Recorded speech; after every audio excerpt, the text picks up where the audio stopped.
عبداللہ بن عمر کہ رجعنا من العام المقبل، آئندہ سال ہم واپس آئے، فمجتمع منا اثنان علی الشجرۃ التي بایعنا تحتها، ہم میں سے دو شخص بھی اس درخت کے بارے میں اتفاق نہ کر سکے جس کے نیچے ہم نے اللہ کے رسول کی بیعت کی تھی۔ کوئی کہتا تھا یہ والا درخت ہے جس کے نیچے ہم نے بیعت کی تھی، دوسرا کہتا تھا نہیں نہیں نہیں وہ والا درخت ہے، تیسرا کہتا نہیں نہیں نہیں وہ والا درخت ہے۔ کانت رحمتا من اللہ، عبداللہ بن عمر کہتے ہیں درخت کے بارے میں عدم اتفاق یہ بھی اللہ کی طرف سے ایک رحمت تھی۔ یہ روایت ہے بخاری شریف کی، بتا چکا ہوں، نمبر میں بتا چکا ہوں پہلے۔ یہاں پہ میرے بھائی دھیان سے سنیں، اس جملے کا تعلق ہے عقیدہ سے۔ آج لوگ چاہتے ہیں کہ ہمیں پتا چلے کہ اللہ کے نبی علیہ الصلوۃ والسلام کا مدینہ میں کہاں پہ پاؤں لگا، کہاں پہ آپ بیٹھے۔ اچھا چاہتے کیا ہیں پھر؟ اس جگہ سجدہ کریں، اور اس سے کیا ہوگا؟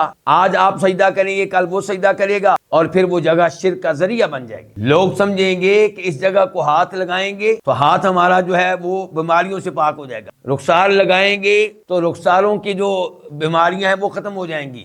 اس قسم کے اعتقادات جنم لیتے ہیں۔ عبداللہ بن عمر کہہ رہے ہیں کہ اس درخت کا علم نہ ہونا یہ اللہ کی رحمت تھی۔